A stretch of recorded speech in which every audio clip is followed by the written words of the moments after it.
process. We will go over the operating budget, property tax impact. I will also go over, in summary, very high level departmental highlights, capital budget overview. We'll look at our reserve funds, where we're projecting them to end at the end of this year, and debt. So with that, the budget process began in fall of 2022. We're using currently, over the last 2 or 3 years, we have been using software, budgeting software, which is very helpful because I don't have to receive all the spreadsheets and combine, so it eliminates the errors and also provides directors and their subordinates opportunity to put as much information as they want for the budget. So we began it in the fall, so tonight we're presenting our first draft. Hopefully, as the mayor already noted, we will approve the capital budget on January 30th, and February 23rd is our last meeting, but again, it's not set in stone, so if we need to have more meetings, we can have more meetings. So looking at budget priorities, we are looking at no reduction in services. We are maintaining our levels of services. In some areas, we're trying to improve our levels of services.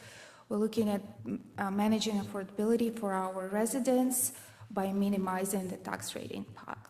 We try to align it with council strategic priorities as set in our newly approved council strategic plan.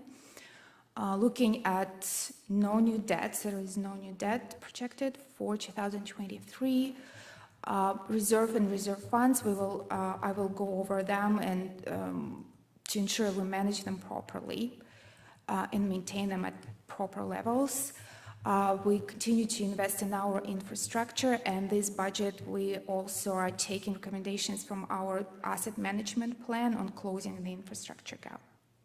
And risk mitigation, we, as any other municipalities, especially Ingersoll, with all the large industrial properties in our jurisdictions, we could face some large tax appeals by our ratepayers and loss of assessment. So, and just to highlight some of the challenges that not only Ingersoll but everyone in Canada is facing, maybe even worldwide. So rising inflation, so as we know, at the end of 2022, the inflation was almost 7%. So we're trying to minimize the impacts through finding some savings and maximizing our revenue sources. There is also supply chain disruptions, so we have seen some delays in purchasing our equipment, large equipment, or even trucks for our parks department. Competitive labor market. Over last year, I faced it myself with trying to replace 3 staff in my department. It was challenging. There is a lot of competition, so we have to look at at the compensation overall, and of course the salaries and wages for our staff. Continuing COVID-19 pandemic, so unfortunately it's still not. We still could potentially face some challenges because we've seen new variants emerge, so there is potential that it could impact our operations. And of course, external challenges like the last Bill 23, and again, large tax appeals and loss of assessment. So looking at the 2 budgets, so the operating budgets, it's looking at the expenses. Our operating expenses are, we are proposing $17.5 million in operating expenses, and transfers to reserves account for $3.4 million. And the capital budget as proposed today is $7 million. So the revenue sources to fund our operating expenditures and transfers to reserves, we utilize various sources of revenue, and with tax levy being our largest source at 80%, We, of course, have supplementary taxations, user fees, service charges, interest income, so forth. So the tax levy as presented today is at $16.8 million.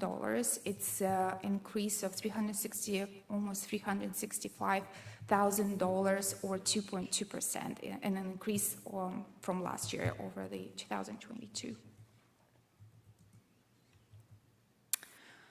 This is just a graph where we spend our tax dollars, and this is tax levy. I tried to summarize it, tax levy only. So it's just for the information. We have protection services. So I summarize them in like larger categories: protection, parks and rec, transportation, engineering, corporate and council, and economic development. So this is another view of how an average tax bill is apportioned to different services. So for example, 300, it's hard to see, unfortunately, it's almost $400 a year is put towards capital and replenishing our reserves, building up our reserves. The police services are the next on the list. Of course, our roads, maintaining our roads, and our recreational services are quite, they take up a lot of resources. So it's just another view. So the impact of this proposed budget on a median single-family home, we're looking at 0.92% increase or $18. Again, this is just on a house assessed at $222,000. So the assessment hasn't changed since 2016, basically. So hopefully next year, MPAC will issue the new assessment, which will be phased out over 4 years. But now we're looking at the same assessment as last year. So, and the typical medium family home will receive an increase of $18. And this is only for our portion. So we are not accounting for schools or the county. So as you can see, the tax levy requirement has increased 2.2%. Our weighted assessment increased by 1.25%. So our growth was not sufficient this year to cover the levy increase. That's why we see the increase on tax bill of the tax rates. In prior years, we had significant growth, which was able to offset, the growth was sufficient to offset all the increases. And if we look at the levy increase of $365,000, so the growth, 1.25% is paid by growth, and existing ratepayers will have to contribute less than 1%.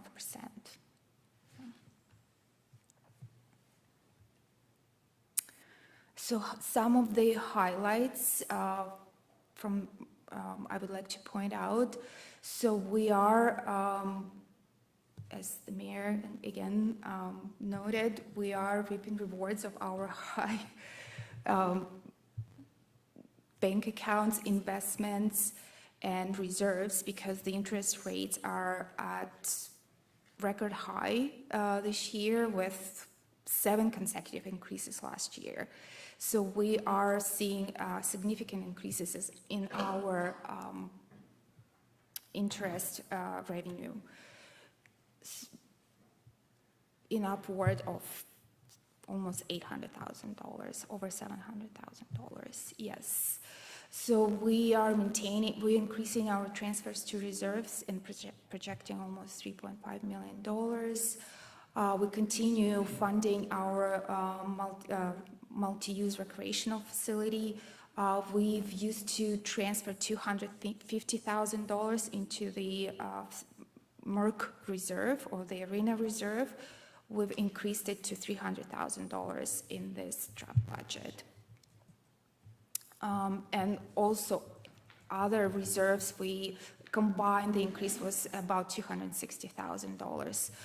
We are recommending a cost of living increase for all staff, board members, volunteer firefighters of 3.5%. And of course, the budget also includes all the step increases that staff is entitled to.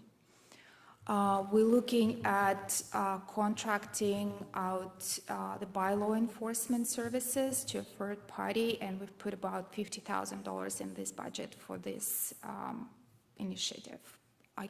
I will speak to it a little bit more detail later. Unfortunately, insurance costs continue to escalate. We've seen I just looked at the historical, like over 3 years, it doubled. Yes. So we will go to market this year. We will use our BrokerLink, to help us with that, because they are experts. So we will definitely utilize their help to help us to secure perhaps better rates. Some reductions in professional fees, mostly in landfill consulting fees, about $30,000. Unfortunately, we've seen another reduction in OMPF funding of $26,000, and it seems like it will diminish pretty soon. We will have nothing from OMPF. And we've seen, we are seeing significant savings, decreases in our OPP contract. And this is due to the elimination of enhancement. There was one constable, one officer, so we eliminated this enhancement. It's not mandatory, so we had an option to have that officer. So it was decided by previous council to put a pause on that. So the savings are about $210,000. And I just wanted to highlight some of the special projects, just in a little bit of a summary here. So in the corporate and council area, we're looking at implementing a module in our property tax software that would allow us to email property tax bills. So currently we mail them, and we can't email them, and we know that a lot of people have been asking for this service. So we are looking at implementing that, and it's going to cost the implementation cost is $7,000, but there will be an ongoing cost, unfortunately.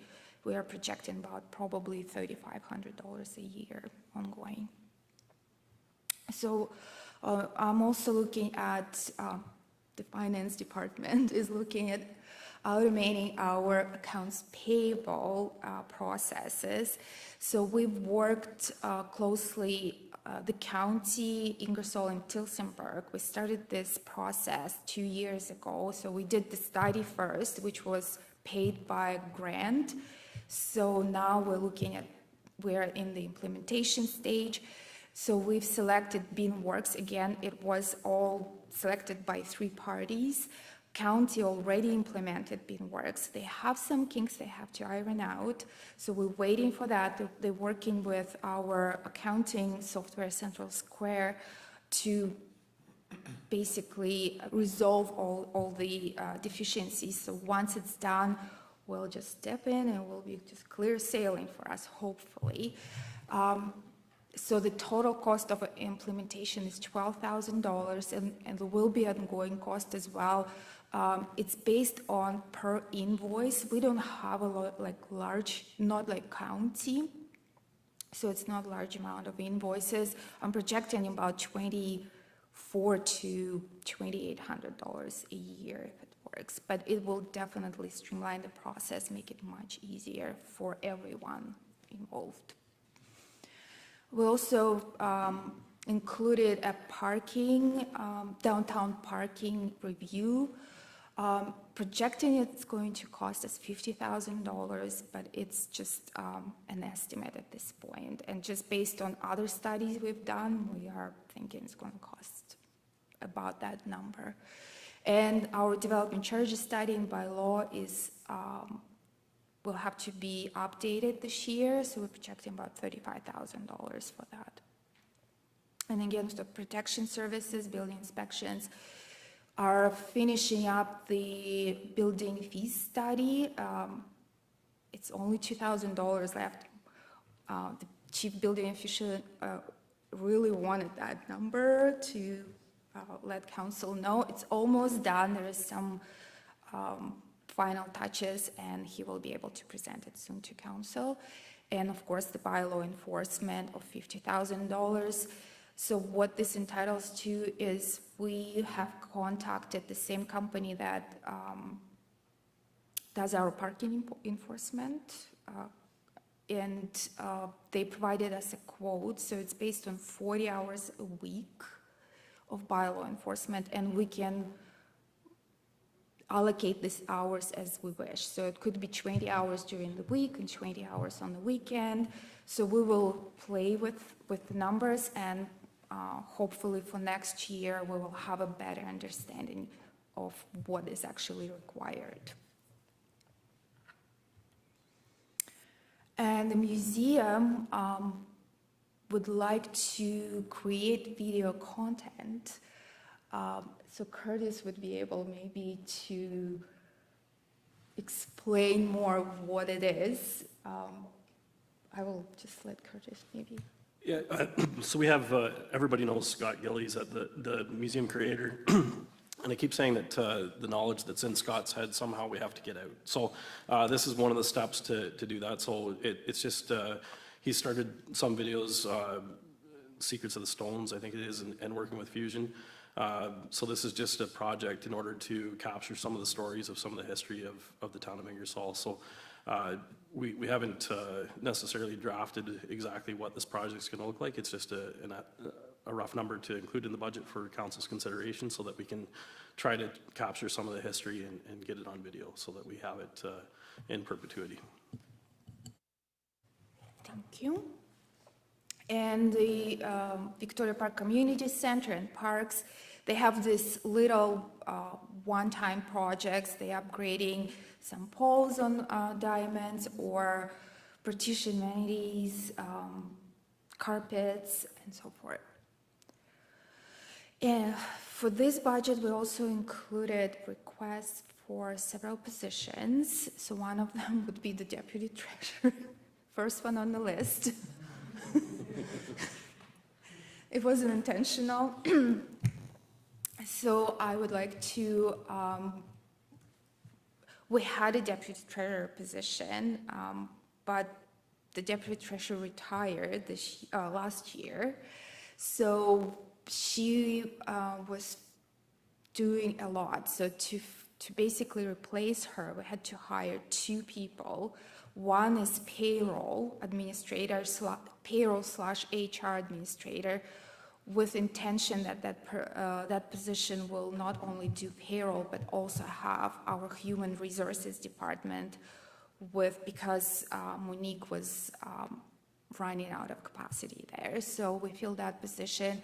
And the former deputy treasurer was also responsible for all the property tax billing and collection. So we basically split the position in payroll and the tax collector, who's Mandy. So she's doing a wonderful job. However, I feel as I need help in terms of the just taking off some of the day-to-day responsibility of me, so I could concentrate on more of the project implementation, streamlining process, and finding efficiencies and so forth.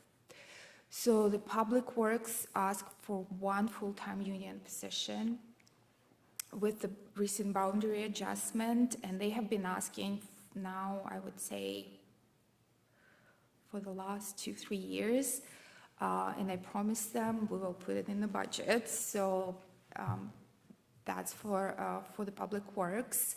They also asked for 2 summer students to help them during the summer with jobs like repairing sidewalks or if there is a construction project, they could be there helping, like with the traffic and so forth. So VPCC admin staff, so Kyle, our community services director, I believe he had a report to council about their reorganizing the community services. So that resulted in creation of 2 new positions that have been already filled, but they were not in the previous year's budget. So I had to reflect them in this year's budget. So it's VPCC admin staff manager and program staff supervisor. And the museum, you know, Scott, he is just, again, his capacity, he does a lot, he needs help. And we also have to look at succession planning at the museum. So we are recommending to create an assistant curator position for the museum. So that's the list of all the positions. Now we're going into, that's more important, no? Okay. So now we're going into the, I will just highlight some of the more notable changes in each department. And I apologize, actually it didn't look that small on my screen. It does look quite small there. So the highlights of council, we are proposing a 7% increase in the council budget, or $16,000. So that number includes the proposed 3.5% COLA. It also has a one item of $7,000 potential SOMA trip to Asia that hopefully the mayor and our economic development officer would be able to attend. And there is also, there was some changes in and out. There was a special project proposed in 2022 budget. It was community engagement software. I think it was called iCivic. And I will let maybe Danielle expand on that if you don't mind. We revisited that software, so we have a different recommendation. So the civic engagement is the one. So we had talked about civic engagement, but then this was the app, for lack of a better term. But then with council's strategic plan, talking about engagement and different ways that council may want to consider what engagement looks like. When we were drafting the budget, we had these discussions with civic engagement. There were a couple issues that we were working through. I thought it might be, with the strat plan adopted and a new council, actually a good time to bring back the matter and via a report and speak to council and say, what does engagement look like to you? So that if we're spending this money, I want it to be on a tool that will help us achieve council's vision. And so that's why it's not represented as the civic engagement in this iteration of the budget, but more so just an engagement tool.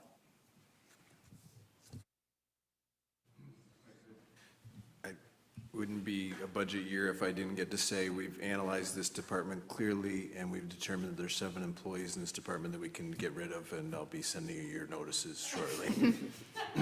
Is it going to be by email or by mail? I'll send it to you by both, Mike, so.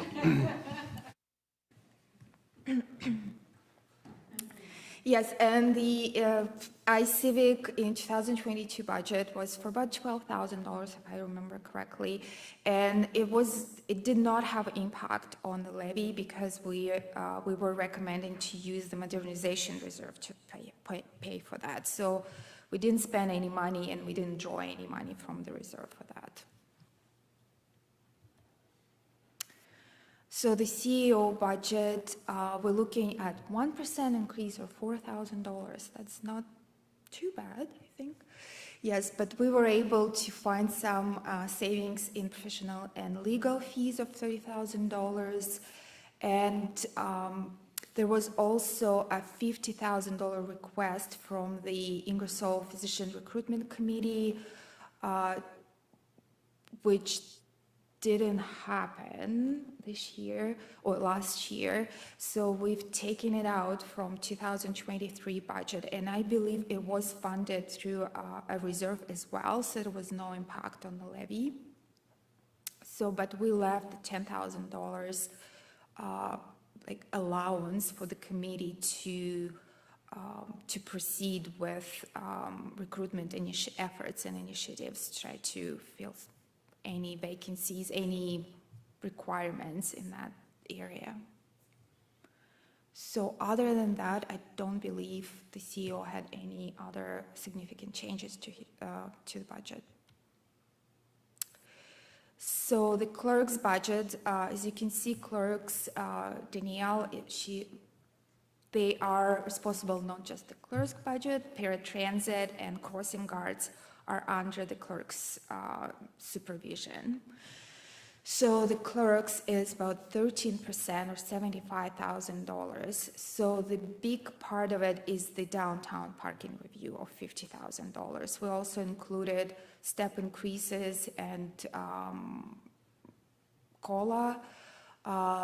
There is a bit of an increase in the laserfish licenses. We require more licenses now to provide to all our staff. We are currently kind of limited, and we would like everyone to have them. So it's an additional cost of $7,000, and the community engagement tool that Danielle just talked about is about $6,000. There was a reduction in COVID-19 related expenses, so we budgeted $50,000. Again, it was no impact to the levy because it's all funded through the funding we received, Safe Restart funding we received from the government. So we eliminated it from this budget, and if COVID is here again, so we still have a healthy reserve which we can use to offset some of these costs in the future. And also for the crossing guards, you see a reduction of $13,000. So last year we had we budgeted about $8,000 to $9,000 for crossing guard gap analysis, which was done, and I believe it will be presented to council in a separate report. So the IT budget is projected to increase by almost $16,000 or 4%. Again, cost of living increases. There's some savings. We have to do so-called network penetration testing for our cybersecurity renewal. It's mandatory. It's done every other year. We did it in last year. We don't have to do it this year, so there's a bit of a savings. And as everything, the software maintenance costs tend to increase quite often. So we have included the allowance for increases. There is a booking software increase of $7,000. I believe they've done some of quite significant upgrades to that software. We will review what they are. Hopefully it can resolve the issue with the facility bookings and so forth. And other maintenance costs, because we have a lot of software. We use budgeting software, we're using like accounting, our ERP system. We're using pretty much all departments. Once the software is implemented, all the maintenance costs then transfer to the IT to look after the maintenance costs. Thank you, Irina. When you say maintenance, does that include all the licensing fees that go along with the software? Licenses, Okay. tags, maintenance. Yeah. Just wanted clarification on that. Thank you. And it's a lot. It's all our email, Microsoft licenses. So it's quite a list of about, I would say, about 15 to 20 pieces. Lots for Treasury Department.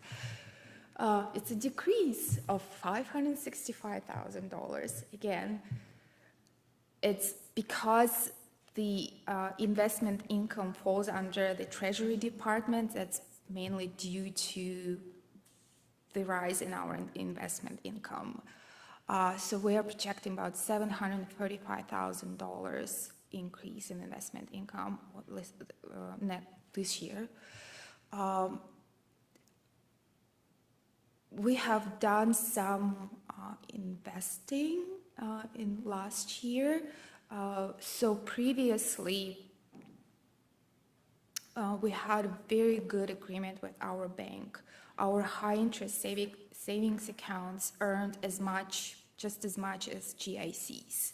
So I remember meeting with representatives from different banks. We would go over it and it's like, no, we can't match. And what happened, and plus we had liquidity, so I didn't have to worry about locking into the GICs when we could earn just as much money. So now our high-interest savings accounts, they still earn significant. They earn about 4% interest rates, but GICs offer more. So I did invest $7 million into GICs that mature at different dates. So, and the interest rates vary from 4.95% to 5.15%. So I'm looking at investing more. I have a meeting with the bankers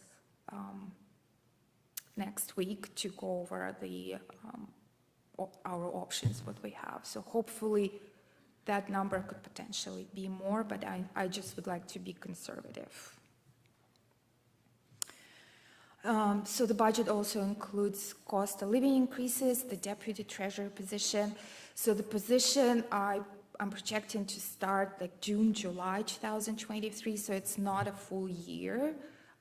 That's why it might not look as high of a number on our wages, in our wages budget.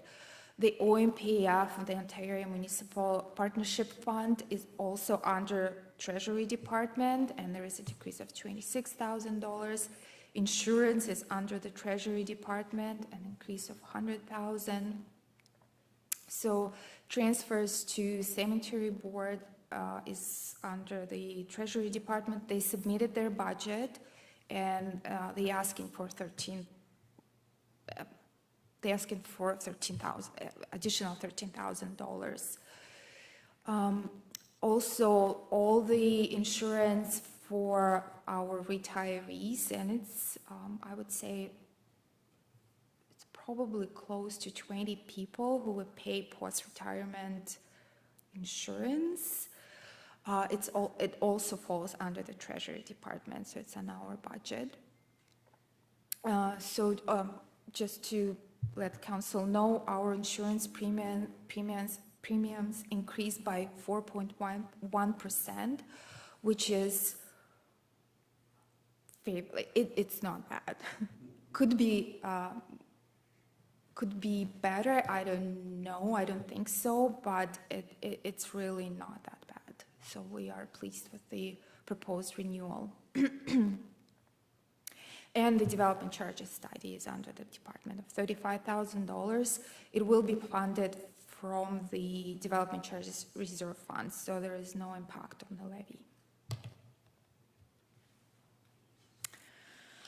So the taxes, so as you can see, the $364,000 to balance the budget, or 2.22%.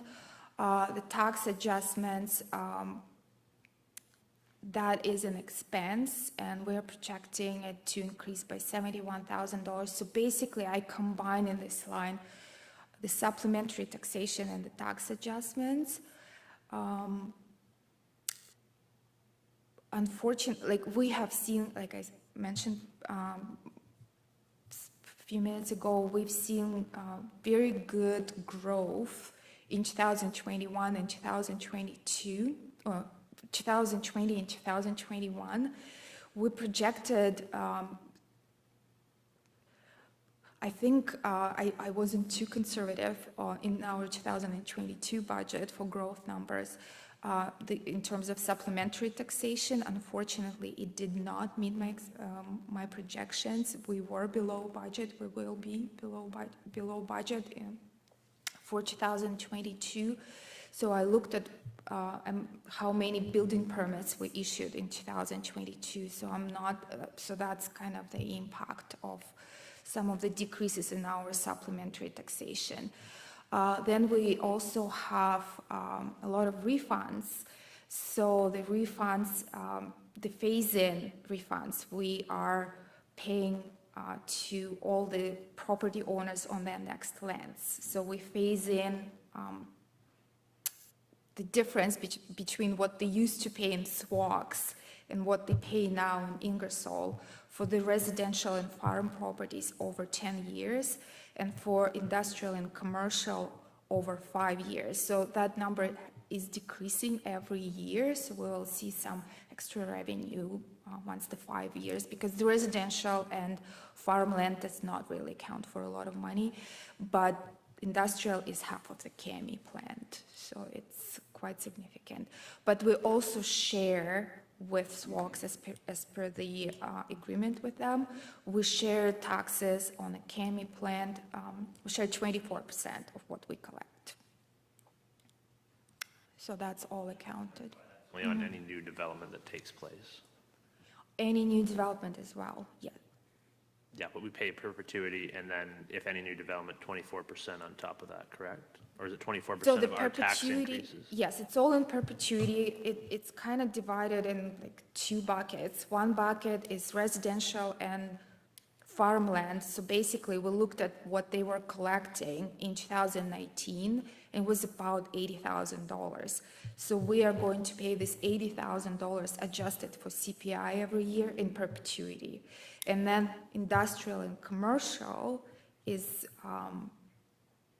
all the new industrial commercial developed on these lands, we will share 24%. And the KME was a special provision in the agreement where we agreed to share 24% of all the taxes, like net taxes, like all the taxes less all the adjustments, refunds with SWOGS in perpetuity as well. So it's all counted. So the building inspections, there is no impact on the levy. It's self-sufficient department. There are some changes in the budget itself. I didn't put it here because it did not really impact the budget. They're looking at pretty much the same building activity as in 2022. We did put an additional building inspector for 2022 budget. They didn't fill that position because they didn't feel the need. They didn't need additional building inspector. So we left that position in 2023 budget, and if they were to fill that position, the funds will come from the building reserve. So the property standards have increased by 50,000, again, due to the bylaw enforcement, and the town hall. So we share this facility with the county, so everything, all operating expenses are shared 50-50 with the county, with exception of anything, we have non-shared expenses that that we could identify for the second floor only. So for example, this council renovations was 100% paid by the town, but anything like roof, any external work or windows, doors, or some common areas, or the basement is shared 50-50. Same as for the operating expenses, hydro, water, like utilities, all our cleaning, elevator cost, and so forth is all shared 50-50, so that's how it's accounted for. So the fire department is an increase of almost $58,000 or 5%. So there was, we've accounted for cost of living increases for, we applied the same percentage proposed for staff of 3.5% for the volunteer firefighters. And I mentioned that inflationary increases, so The fire chief mentioned that in his presentation, that the cost of clothing and uniforms have increased significantly, so we've put some extra money in the budget to ensure our firefighters are equipped properly. So there's some savings of $7,000. There was an auto extraction courses that were done in 2022, but it's not projected for this year, right? Sorry, what was that? There was a special course you budgeted in 2022, auto extraction course, but you're not. Correct. But budgeting for this year, yes. And of course, fuel costs is skyrocketing, so we've put some extra money for that.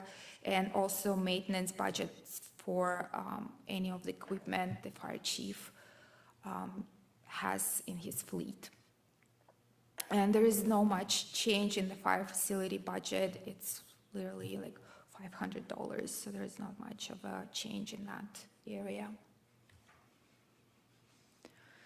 So the OPP budget has decreased by $209,000. Again, it's the elimination of the enhancement. We haven't received the police services board budget, so the only increase, that $1,100, is basically for the cost of living, because I did apply the same cost of living allowance for all the board members as well. And the OPP facility is a decrease because I have revised some of their utility budget. It was a little bit overstated. So the engineering department is projected to increase by 3%. So we are in the process of filling the vacant position of the town engineer, but meanwhile, we put $20,000 in consulting line, just so we could hire while we fill in the position. If we need services of licensed engineer, we have the money in the budget to pay for these services. And we also increased transfers to reserves, to the engineering reserve, by $50,000 here. And the street lights, there is not much change. It's actually a bit of a decrease. So public works, 11% increase, or $211,000. Again, it's the full-time union position. Our collective agreements expire in June. So for this budget, I included the increase that in this current collective agreement. So it's not 3.5% for union staff, it's 1.95% for union staff, just because I don't know where we're going to end up with negotiations. So there is some provisions for increases, but it's not as high as non-union staff. We're also revising our machine rates to account, because of the fuel cost, the maintenance, even replacing. So how we calculate the machine rates, we basically say to buy a machine is $200,000. Here's how much it's costing us to operate and maintain, and this piece of equipment is going to last 10 years. We divide it by 10 years, so many hours per year on average, so that's how we determine our machine rates.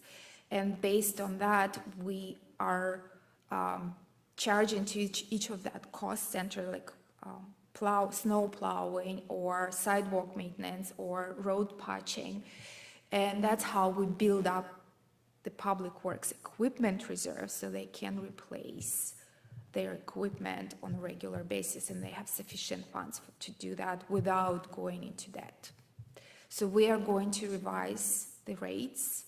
So I'm in the process of revising them, so we have sufficient funds transferred to reserves. We've added additional $10,000 to the sidewalks winter maintenance contract. Unfortunately, winter maintenance has been increasing year over year, and the Public Works manager has requested, as per we have a contract with the company who does our sidewalks, just portion of the town, and we are on the last year. It's an optional extension of the contract, and it includes this increase, so we include it in the budget. And of course, the fuel cost is, as anyone of us experience, like, it's just really, really high. And we also included some increases for salt and sand because we've seen them increasing as well. So parks, so this is more for the parks, arena, and the senior center, and also our soccer fields.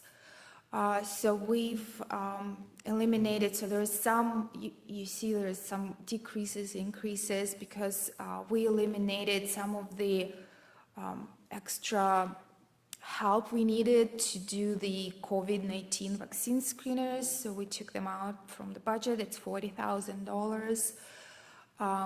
So there's some savings in staff training allowance of $11,000. I believe there were few staff, but they were taking courses and they completed their courses, so it's not like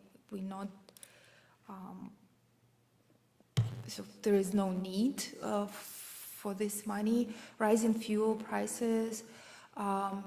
We also increased transfers to the parks equipment reserve based on our 10-year capital forecast, and it's an increase of $50,000. And we also increased transfers to reserves for the senior center of and the increase is $25,000. It's based on the recent facility assessment, and the facility is really aging and it's in need of major capital investments, so we have to plan for that.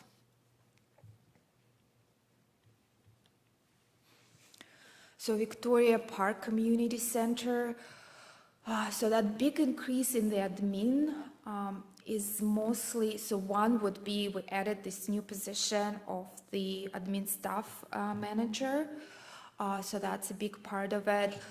We also returning our staff complement to the pre-pandemic levels. So the last two budgets, we did reduce the budgets just because we knew that our facilities probably would not operate in full capacity for some period of time. So we've increased that. Then there is also we do interdepartmental allocation of wages. Let's say we have an admin staff, and 30% of admin staff wages go to facilities, 30% goes to Parks Department, for example, and 30% goes to the other to the youth center. So we've revised those allocations. So it's not really an increase on the budget. It looks for that department specific, but there are some savings in other areas. So the aquatics budget is up $100,000. Again, it's due to the increase of staffing level. It's mostly, we have the aquatic supervisor, we fill that position, and also all our swimming guards, we have to bring them back to the pre-pandemic levels in order for us to provide all the programs and services for our patrons. Same with fitness and programs. It's mainly in the, mostly in the salaries and wages, cost of living. And the PCC facility has savings of $40,000. That's the reallocation I was talking about. So it's minus here and plus in the other department. And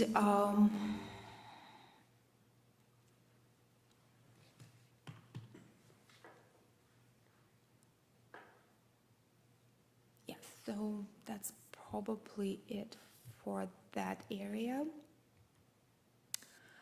So the fusion programs increase of 63. So basically, we've lost some of the funding we used to receive from other organizations like Community Living. They don't fund Fusion Center anymore. United Way has cut their donations to the Fusion Center. So that's one of the contributing factors in that increase for the Fusion Center. And again, we also brought the Fusion Center was closed completely in 2021 and part of 2022. So now we're just bringing the staff complements back to the pre-pandemic level. And the Fusion facility, an increase of $100,000 is attributed to the increase we increased transfers to reserves by $100,000. So we have enough money because the facility also is in need of constant repairs. And there are some costly projects in our 10-year capital plan, which we will look for grants and other funding from other sources, but for now, it's in accordance with our asset management plan too. And museum, an increase of 94,000. So it's 10,000 for the video content. We also put in an additional position of assistant curator. There is also impact of OMERS because now OMERS is offered to everyone. And there is that's another contributor to the salaries and wages increases in our budget. And some of the museum staff, they all elected to participate in OMERS, so that's why there is an increase. And lastly is economic development. There's not much of an increase. It's $3,200. However, we included $150,000 transfer to reserve. So as council may recall, we used to transfer $150,000 to unfinanced industrial lands. So we paid them off through the sale of our industrial park. So now this money we are proposing to allocate them to build our industrial land reserve fund.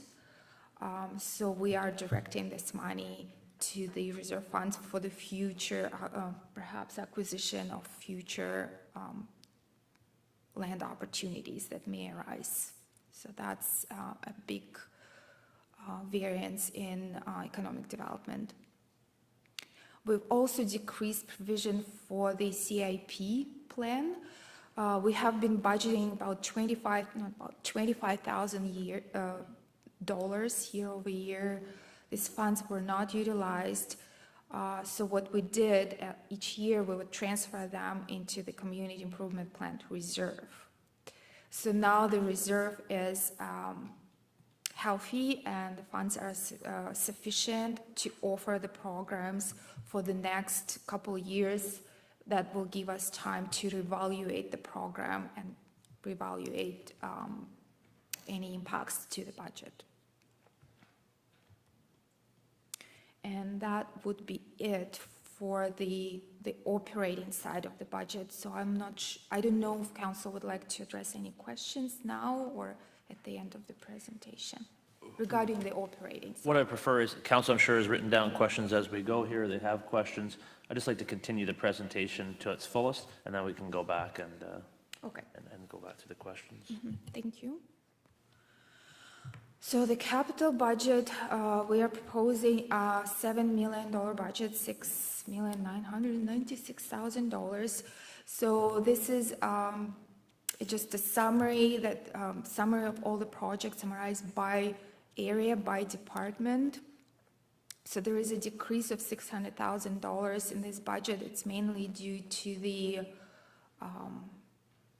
servicing of our industrial parkland because that project is pretty much completed. We still have a provision in the budget to complete whatever outstanding works on the side I believe it's street lights. There is also topsoil that we'll have to deal with eventually. So it's in the budget. So we are proposing funding, so there's no debt. We're proposing fund this project from reserves of $3.6 million, reserve funds, and reserve funds include gas tax money and development charges of $1 million, grants of $680,000, and also there is a little bit of contribution from the county of $15,000 for some of the works on this facility. And there is about $1.5 million in carry forward over projects that were planned for completion in 2022. For whatever reasons, there's some equipment that we are still waiting for, so it's out of our control.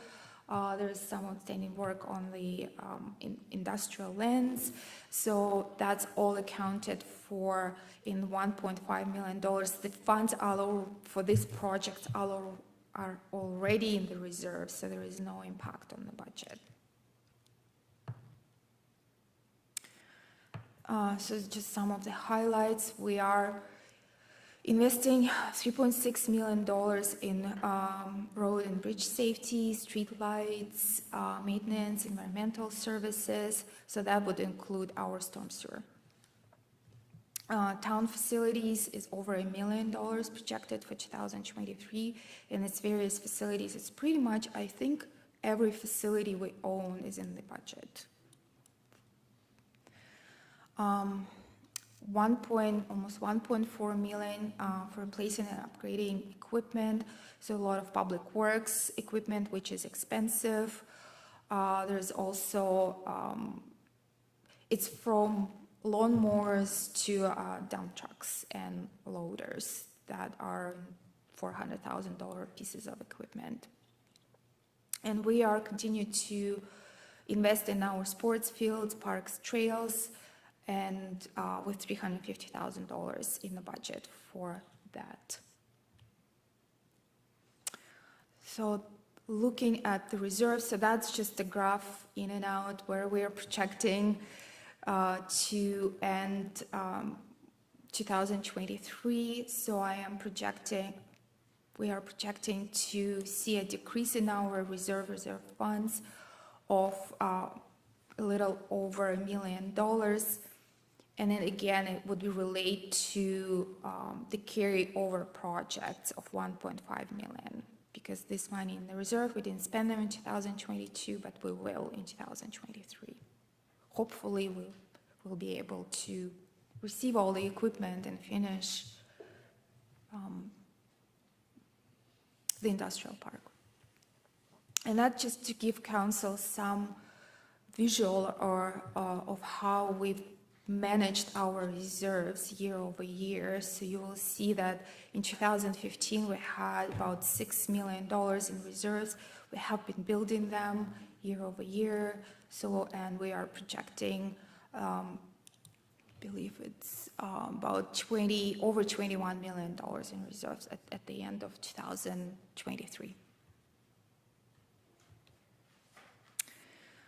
So the debt, no new debt, and the outstanding debt will be at the end of 2023 will be at 1.2 million only.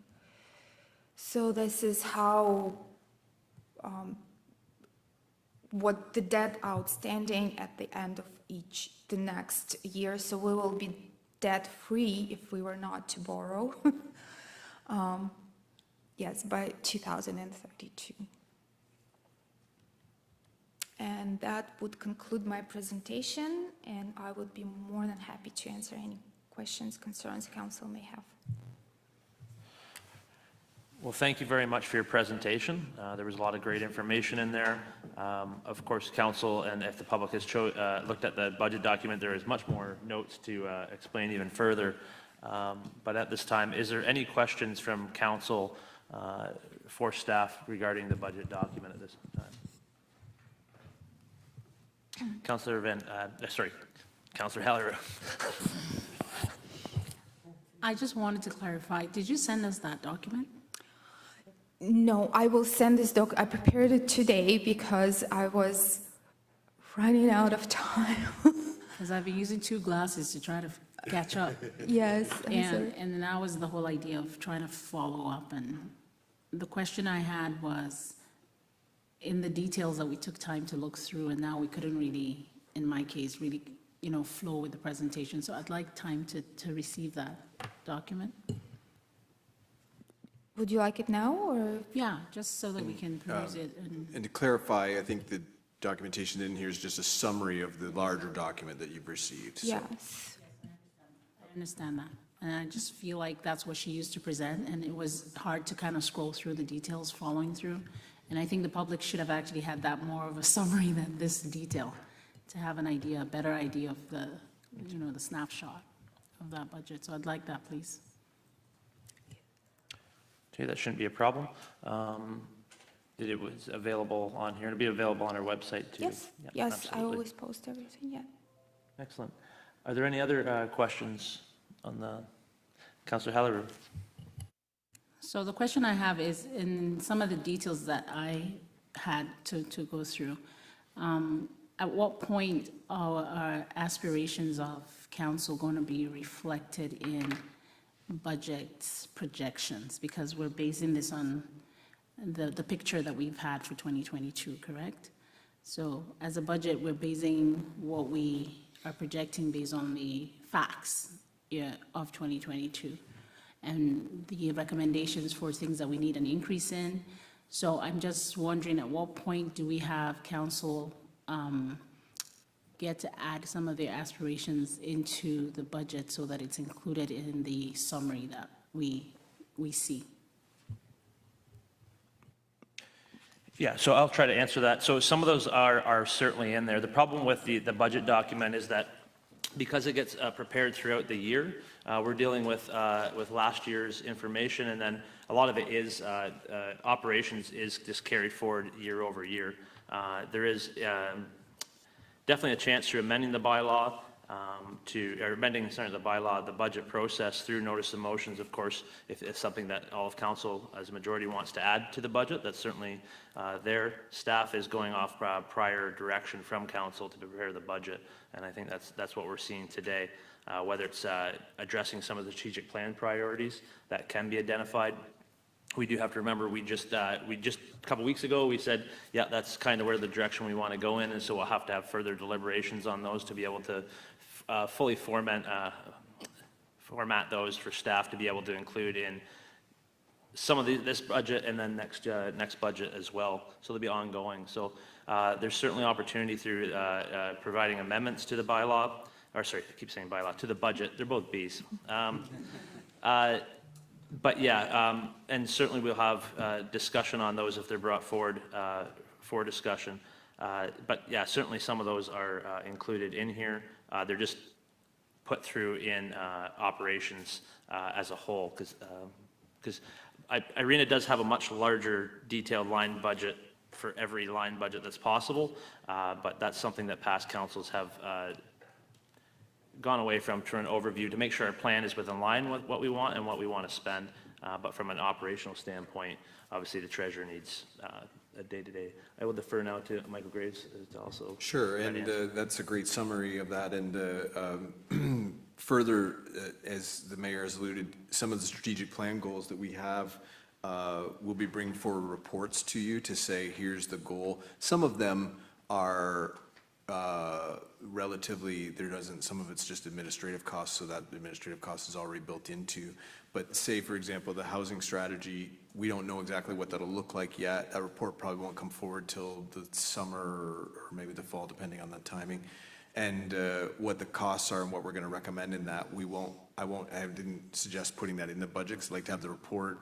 And frankly, I don't know what that looks like at this point. So I'm sort of guessing, and I didn't want to guess and just put something in the budget and then have you say to me as council, what the heck number are you basing this on? Absolutely nothing. So I'd rather write the report, and so I was aware of my limitations on that. So then write the report, and then if we start it this year, I'll just recommend we pull a little bit out of reserves to cover this year, and then an ongoing cost of the next year would go in next year's budget is how we intend to handle a few of those. So that would be true of like the housing strategy and the community improvement plan, which we intend to review again. We'll take a look at those reserves and some of those items so that we can actually pull out money out of the budget. And Irina has done a good job of setting up the reserves so that we can easily do that. So there may be other projects like that. I use that as an example. The council may say, these are some of our goals, and we would love to hear those ideas, because I don't know what they are, and I'm getting to know all of you as you're getting to know all of me. And so we can hopefully bring those forward, but some of those could be handled that way as well, where they come forward. Because we expect that throughout the year, there may be something that would come up that we didn't anticipate. That happens every year at some point in time, and it may be something that council considers and says, you know, we didn't put this in the budget, but now we know this is a priority. Here's how we deal with that. I hope that was helpful and not more confusing. Yeah, because our general, this is a plan, this is an operational plan of how we want to spend our money. There's things that come up. Council always has the right to go into reserves. Staff, if they can't meet, if they're going to go over budget on a capital item or something like that, we'll come back and say, okay, we can't do that. So this is a plan. It can be amended. Certainly, I've done that. I know through Upper Thames, we've had unpredictable years, and so we've had passed multiple budgets just to revise them to make sure they're up to date with and everybody's comfortable. So there's lots of options going forward, but this document will be able to get staffing moving ahead on projects of a general nature within the municipality. Councillor Hallier. Okay, so what I understand, and I want to thank Irina for giving us a very detailed report, and I understand that the budget is a reflection of our past activities, which means even if we were like a corporation or a family, we would say that was a good, track of our money or not. And so if we have to make changes, I believe that this is the time when we've seen the facts of 2022 and how it reflects and how we need more money for certain things, that we actually can say, okay, this is where we can do better, or this is where we can make more money or save more money. And so my question is, at what point are we able to insert any of those ideas? Like if we send a motion now, is it something that we can all agree to send motions in to now take time to discuss it so that some things are reflected and changes can be made? Because we're saying that we're going to amend this eventually as we go through the year, but I believe that the budget process is where everything comes to fore. We look at our expenses, we say, was this a good use of our money? How could we do better? Because the deficit is what I'm seeing straight up. And the first question you ask is, how do we make up for that? And behaviors have to change, and ideas have to come through to kind of realize where we can sink some debt and where we can recover some money. And I'm just wondering, at what point does staff need that? Because I wouldn't like for staff to keep going back and forth to help us, amend. I'm thinking we could all streamline this process by all taking a look at the same time and given staff some time to really come up with where they suggest maybe we can find these, savings or where we really have to spend, and then we can look at the reality of our future, because it all is impacting our capital budget at the end of the day. So that's kind of what I just want to be clear on. So if my interpretation, so staff have done the preliminary work where they have taken past direction from council. They've taken their knowledge and expertise in the operation of the municipality. They've taken into different trends and plans for the future, and they've incorporated that into the budget. So that part has happened. So it's typically, this is not like a past budget. There is forward in this, and I'm seeing that in the document where there's changes being made. Again, we're changing from trying to fund the industrial land deficit, and now we're putting money towards new. So that's something that's old to new. When it comes to debt, there's not too much we can do in it. We can't pay off debt early. We're not adding any new debt, and so there's ways we can certainly do that. If you want to, this at this point will be put forward as the budget for discussion. Okay. And then through amending it, is the way that you get things changed. So you'll have to, if you put through a notice of motion, as I recommend, the sooner the better, so that can be shared with all the council and staff, has time to consider it and give recommendations on that. And then we would vote on those amendments as a council to either include them, to change in the budget, or not to change in the budget. So that's what I'd really recommend. And then we can have the discussions on those items.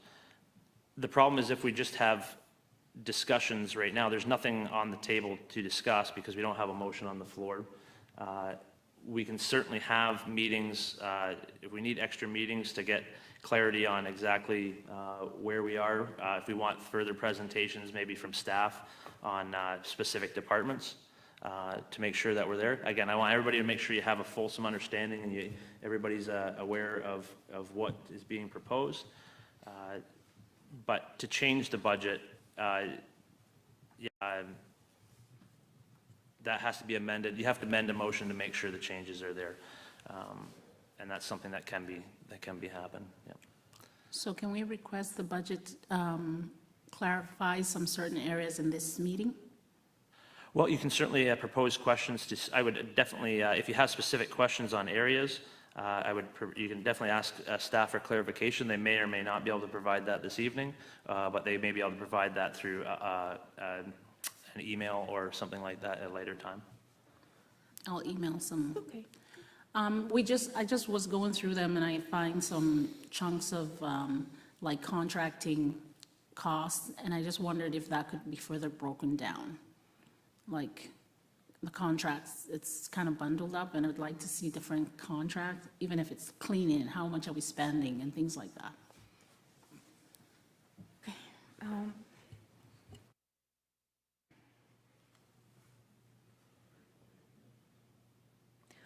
Yes, if you can just maybe email the questions, it would be.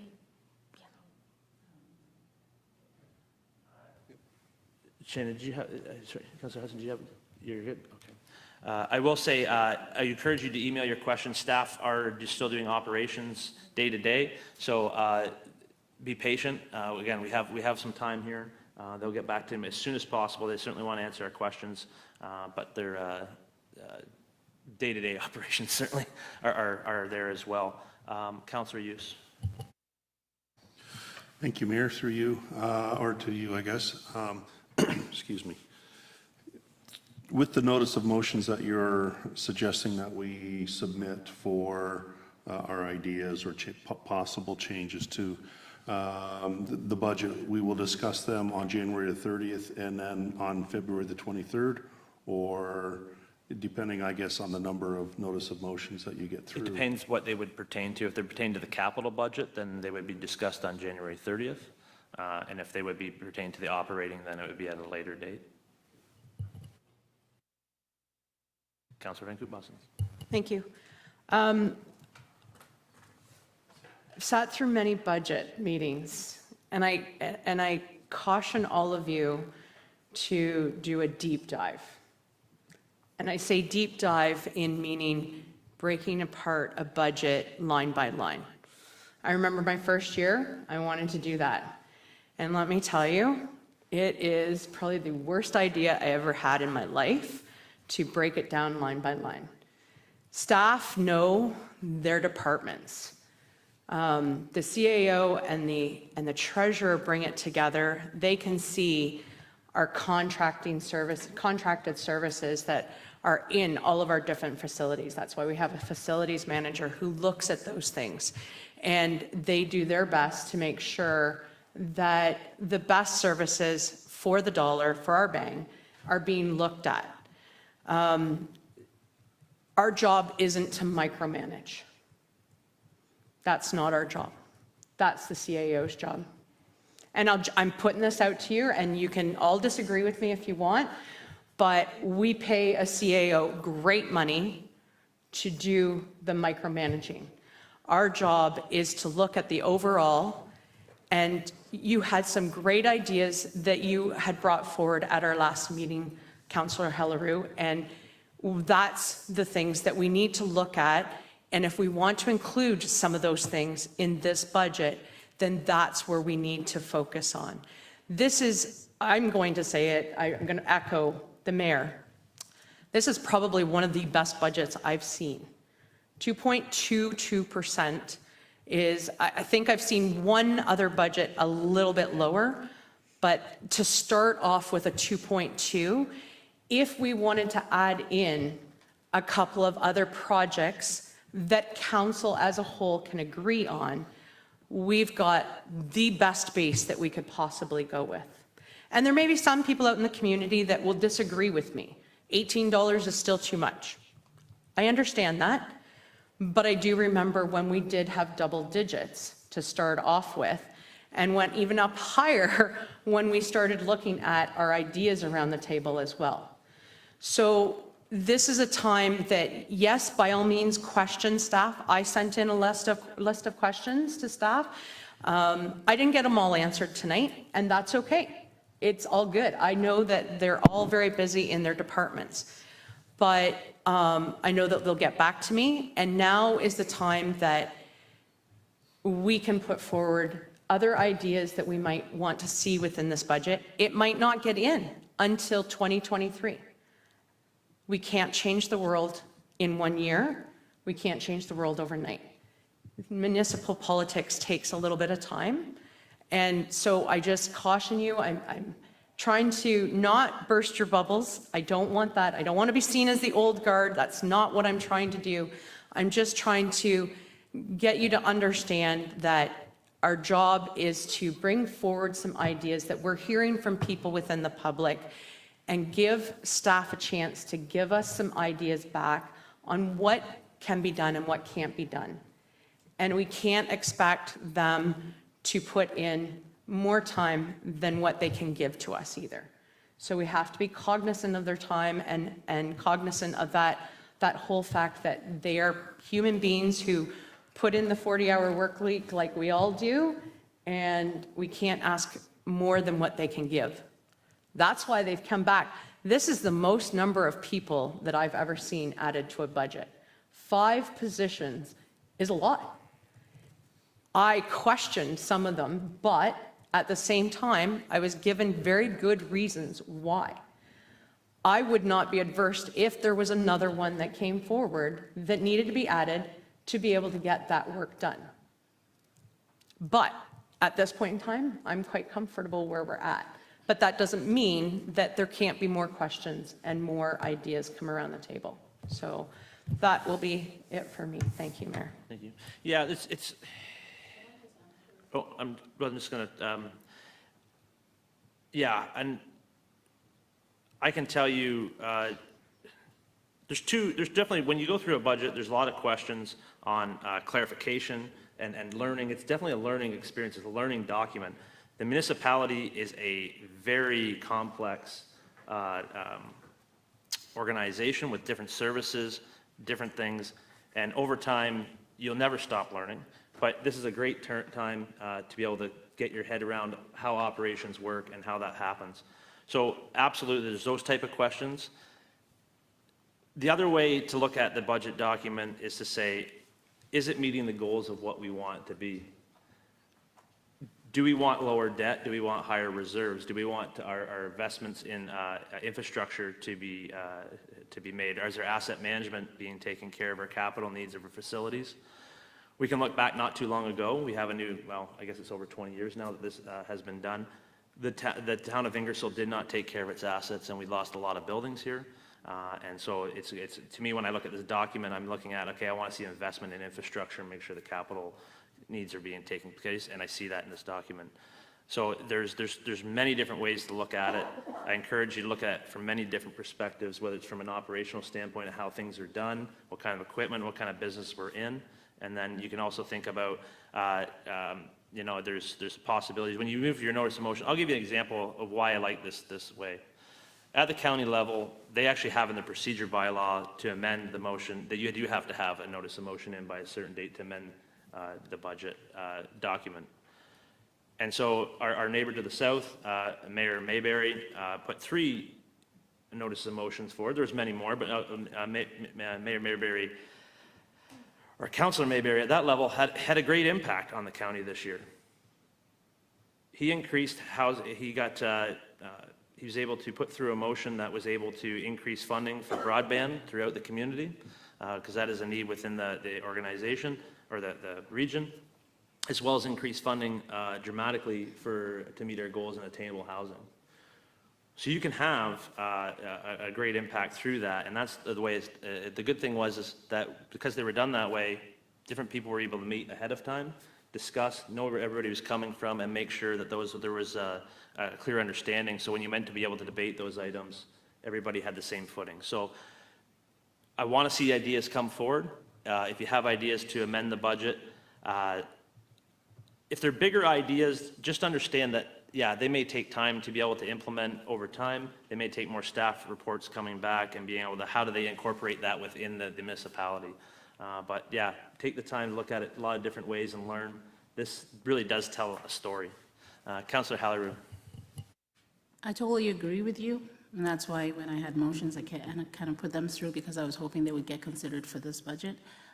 Just to answer Councillor Van Bossen's, the reason I'm saying that I want to have a breakdown is because if I'm looking to spare up money for some of the projects that I'm hoping we could do, I also want to see if I can, see clearly where the different costs go. It means that we're trying to get almost opportunity cost. Here, we lose something here, then maybe we gain something here. I'm not going to expect that the budget stays the same and then still expect money to be spent on those things. And that's why it's important that when you've got new people who are new, they ask questions from different perspectives that you may not even realize. It doesn't mean that we don't understand that, the staff has put in all this time. It doesn't mean that we don't realize that it's going to take time. But what I realize is that the budget is the most important document. And that is the thing that sets the tone for the rest of the year and the years to come even. So we do have to have an open mind to the kind of questioning and the fact that we've come with very new aspirations from the community. We're trying to reflect as much as we can what we feel like we need to consider in this budget. And that's why we're saying if we can get more detail and breakdown, not line by line, but specific ones that we want to see. For example, when we talk about the taxes, I'd like to see a breakdown on the industrial, the commercial, the residential in that graph that was presented, for example. In an email, I would send it to you, but maybe the community also wants to know. These are things that are going to come at us if we don't publicize what we're doing, to an extent. People would have loved to see this summary because maybe they don't have time to go through this detail. Eventually, they just kind of see it and maybe even agree with it better. It's just questions that I'm hoping that helps me understand staff better in a way that I know how to put my suggestions forward or understand what we can or cannot do. So I don't think we should take it any way that we're trying to make it harder or difficult for staff or ask for too much. I'm truly here to work with staff, but I'm also here to represent the aspirations of, Ingersoll. And by the time we get to the capital budget, there are certain things that we may be mum on because we see clearly we cannot. But then if we ask more questions, then maybe even everyone will realize, oh, yeah, maybe we can find some concessions or compromises somewhere. And that's just what it's about.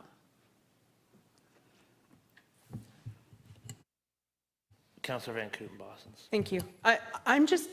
I'm trying to figure out if I was looking at the same thing. So the presentation that you gave tonight was the document that was attached to the agenda tonight.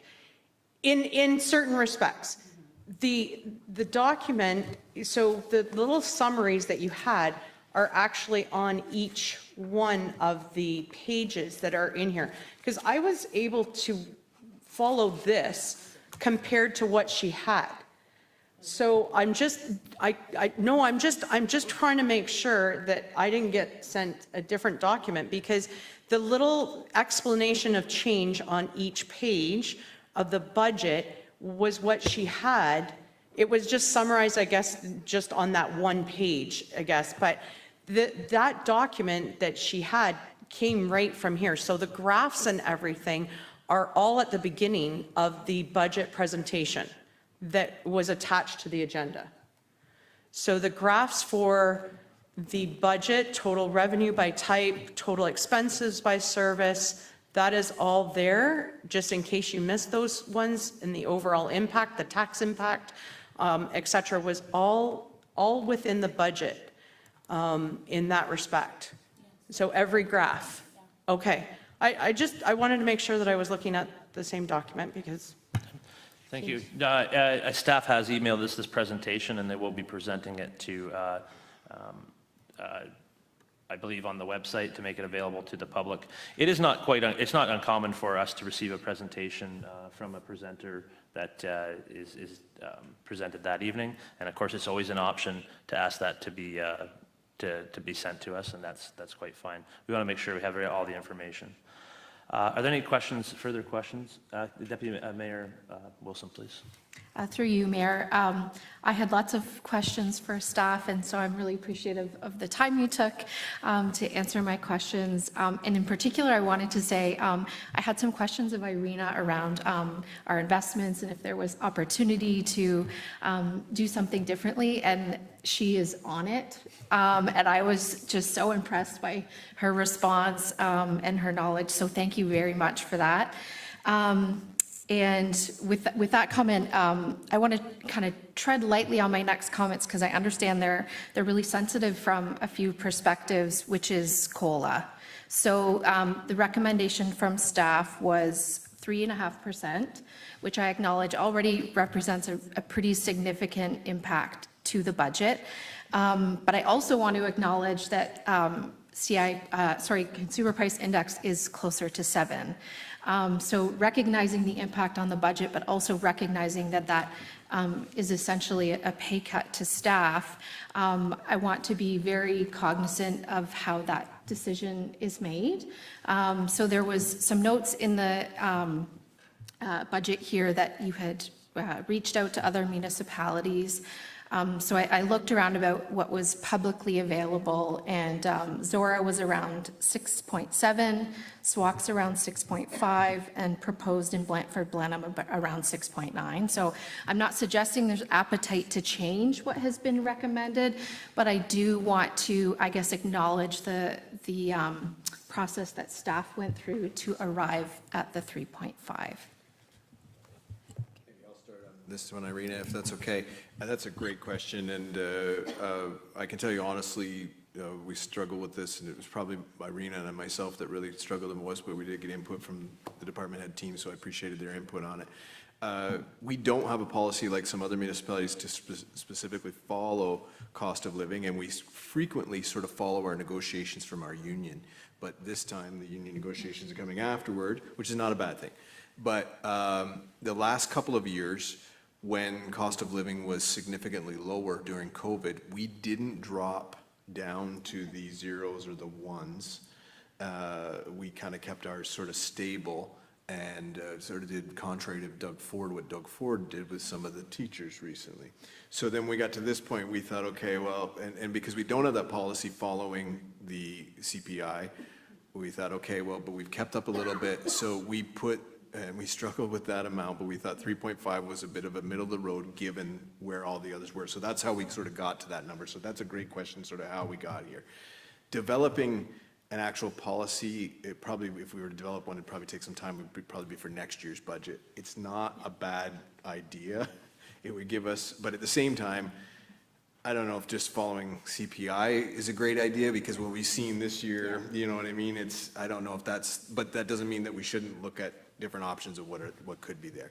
The 3.5 was our best suggestion, and I really appreciate the question, because it is something that council can consider, much like what Councillor Hallerow said recently about, this is our chance to look at things that we want to put into the agenda. It is, and so is that, if that's something that council wants to do.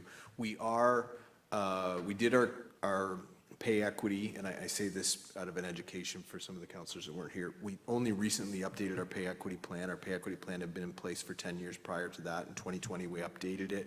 Council at that time chose to go to P50. The year after, they went to P60, which is pretty good standard.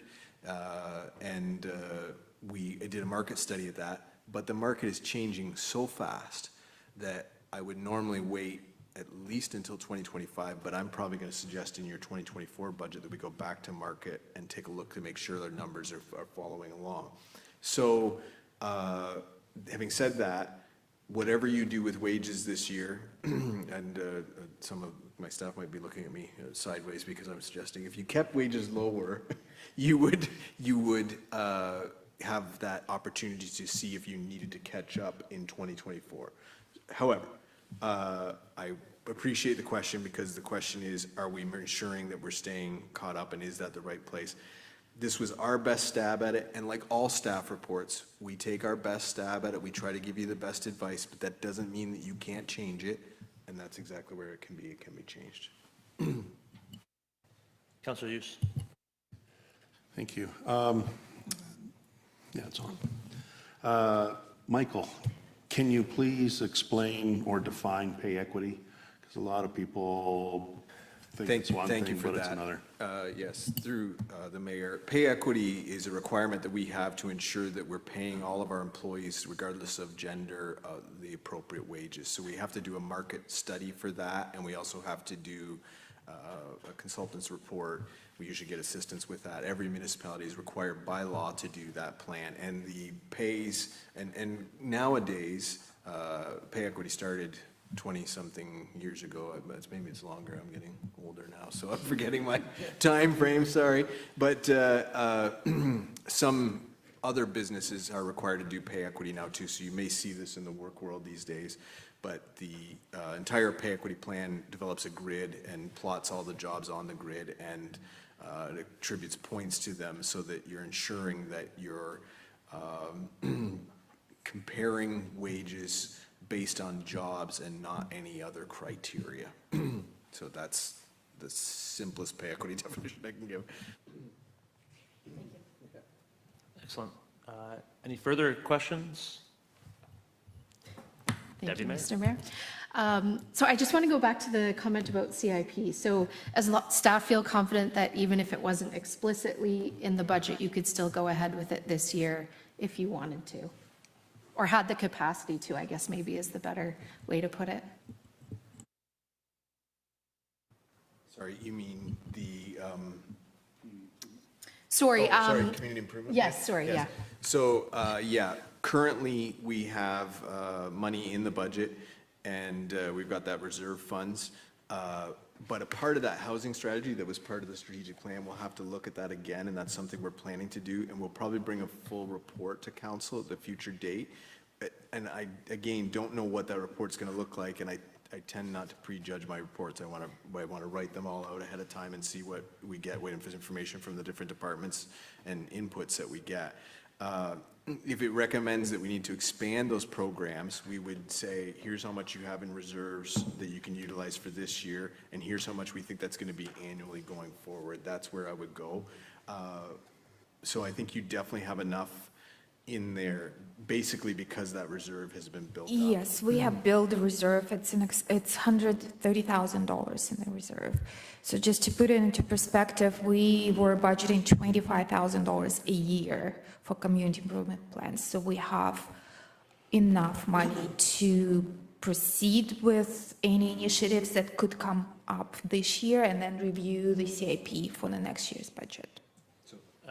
Curtis. Yeah, okay. The largest, most of the answers have already answered the question, but the largest expense in the current community improvement plan is actually the facade improvement. So it's a $10,000 interest-free loan over 5 years. The 5th year is forgivable, so it's a $2,000 cost. So some of the facade improvement loans that we've got out are actually being repaid currently. So we do have 100 and whatever thousand in reserves. Uptake hasn't been overly significant. We do have some good examples of successes that we can point to, but we do want to do sort of a deep dive into the CIP, roll up our sleeves and take a look at it and see, you know, how can this look at best practices from other communities and see what parts of the CIP are accomplishing our goals and what parts we could amend in order to increase them. But based on the uptake that we've seen in previous years and based on the reserves that we have, we're quite confident that once we do that review, we'll be able to accommodate anything this year. And then we could even limit the number of applications or successful applications based on the funds that we do have. And then 2024, we could expand it further. So we're quite confident with what we have. Certainly, if we saw those funds depleted, there would be a great impact within our community, so that's, continue. Sorry, I was meaning like staff capacity to carry out the work, because I imagine your department is very busy. So, the reviewing that would be added work. So I just wanted to make sure you felt like you had the resources to do that this year. Yeah, we do, and it's something that we've been wanting to do. It's a public process, and I believe there are appeal periods and things like that, so we have to be strategic in how we align the review and passing that, so that we have the appeal periods appropriately balanced throughout the year, so that we're not impacting different things that we want to do. So yes, we're quite confident that we have the staff capacity to do that review, and we'll be working with, when we develop the community improvement plan, we'll work closely with county planning staff, and we look forward to doing that again this year. Any further questions? Well, excellent. Yeah, there's lots to review here. Take your time, deep dive, review it, ask questions, be patient for answers. They will come. We will make sure the process, everybody gets their answers before any process moves forward. And if we need more meetings, we can certainly schedule more meetings for that. Seeing how there was no more questions, I will ask for a mover for a resolution to receive the 2023 draft budget as information. Councillor Van Kootenbosens. Do I have a seconder? Councillor Hallerud. Discussion. All those in favor? Opposed? That is carried. Excellent. We will now go into bylaws. Can I have a mover to have leave to introduce and go into committee of the whole on the following bylaws? 1, 2023 interim tax levy, bylaw 225239. 2, appoint closed meeting investigator and integrity commissioner, bylaw 225240. 3, lease agreement Kiwanis Farmers Market sign, bylaw 235241. 4, January 16th, 2023 confirmation bylaw 235242. Councillor Bowman, seconder, please. I have a question. The first two bylaws that you mentioned, you said were bylaw 22 dash. I have 23 on my.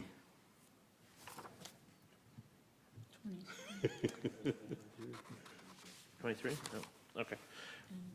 So amended to 23. Councillor Bowman, would you just do, I'll agree to the amendment, Mr. Mayor. thank you, and Councillor Hudson as seconder? Perfect.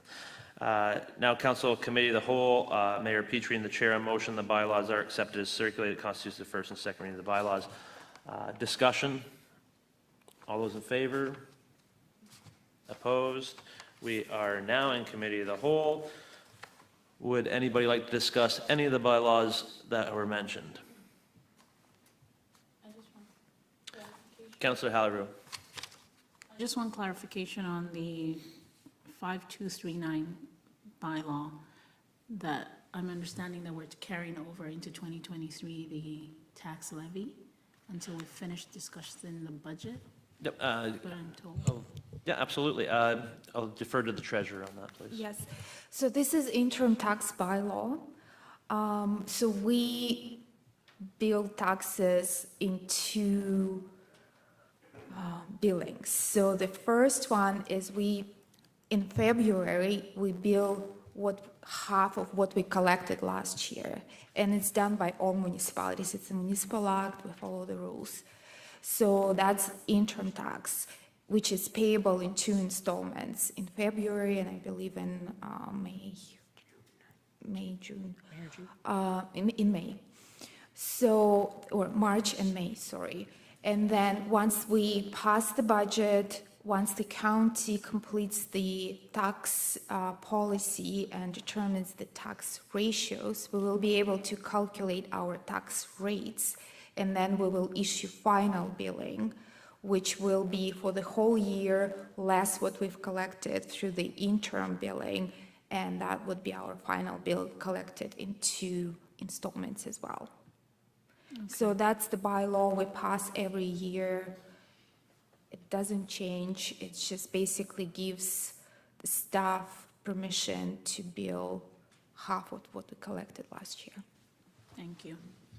Well, Mr. Graves. Yeah, and just to, that's very, as the treasurer alluded to, that's very prescriptive in the municipal act what to do, and the intent of that is that so that you don't have one big, huge tax bill at the end of the year. So that's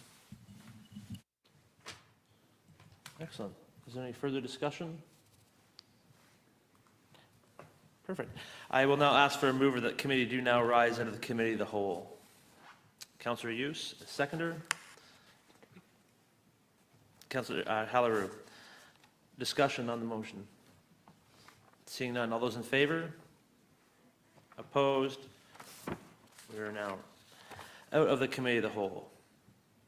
I will now ask for a mover that the bylaws 235239 to 235242 be now read a third time, passed, signed, and sealed, and that constitutes the third reading of bylaws. Is the mover for that? Deputy Mayor Wilson, and a seconder, Councillor Van Kooten-Bossens. All in favor? Opposed? That is carried. Excellent. That brings us to our final item, which is adjournment of the special meeting. Our next meeting will be the 30th of January, which will have the capital budget. So I look forward to that. I will be away for that meeting. I'm going to try to do it virtually, but we'll see what the signal is like. So please stand by. I'll let you know last minute. It'll be all right. So, can I have a mover and a seconder that the council of the corporation of the town of Ingersoll adjourns the January 16th, 2023 special meeting of council at 7:46 p.m., please? Mover, Councillor Van Kooten-Bossens, and Councillor Bowman, second. Perfect. All those in favor? Opposed? We're done. Thank you very much, everybody. Thank you, staff.